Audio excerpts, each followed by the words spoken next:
ঘটনাটি 1995 সালের 23 আগস্ট। সে সময় দেশে ঘটে যাওয়া একটি সত্য ঘটনা নিয়ে সিনেমা তৈরির কাজ করছিলেন ডিরেক্টর সুমন ধর। আর ছবির প্রধান চরিত্রে অভিনয় করার কথা ছিল বিদ্যা সিনহা মিমের। দিনক্ষণ ঠিক হয় সবাই অপেক্ষায় ছিলেন শুটিংয়ের। এর মধ্যে তৎকালীন ডিবি প্রধান হারুন রশিদ ওরফে ডিবি হারুন এই গল্পে সিনেমা নির্মাণ করা যাবে না বলে নির্মাতাকে আটকিয়ে দেন। একই সঙ্গে মিমকেও কল করে থামিয়ে দেন ডিবি হারুন। আর এসব কাজে হারুনের সহযোগী ছিলেন ডিগবাজি দেওয়া নায়ক জায়েদ খান।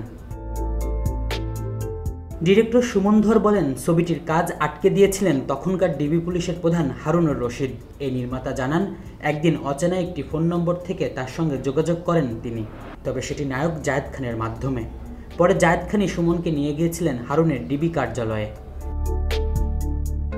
ফোন পাওয়ার পরদিন সুমন ডিবি অফিসে হাজির হন। আর কয়েক মিনিটের ব্যবধানে জায়েদ খানও সেখানে পৌঁছান।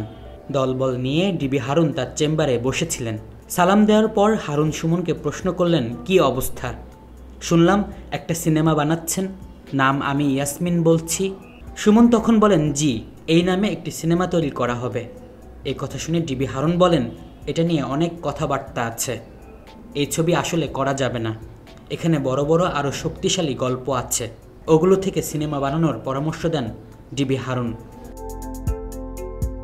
পরে ডিরেক্টর সুমন ডিবি হারুনকে বলেন, এই ছবির পেছনে অনেক পরিশ্রম করা হয়েছে, ছবিটা না হলে অর্থনৈতিকভাবে অনেক ক্ষতিগ্রস্ত হব বলেও তিনি জানান। এ শুনে হারুন এটুকু বললেন, এই ছবি করা যাবে না। পরে ডিবি হারুন সহকারীকে ডেকে বললেন, তাদের কাছে ভালো ভালো গল্প আছে, সেগুলো সুমনের সঙ্গে শেয়ার করেন। সুমন যেটা পছন্দ করবেন সেটা করবেন, আর সুমনের যদি স্পন্সর প্রয়োজন হয় তা জোগাড় করে দেওয়া হবে। শুধু যে নির্মাতাকে ডেকে নিয়ে ঘটনার ইতি টানেননি ডিবি হারুন তা কিন্তু নয়। সিনেমাটি না করার জন্য নায়িকা বিদ্যা সিনহা মিমকেও ফোন করেন তিনি। মিম বলেন, হোয়াটসঅ্যাপে কল দেখে একটু ঘাবড়ে যান তিনি। হারুন কেন তাকে ফোন করবেন, ভাবতেও পারেনি যে এমন একটি ফোন কল সেদিন আসবে আর বলা হবে যে ছবিটিতে অভিনয় করতে পারবো না।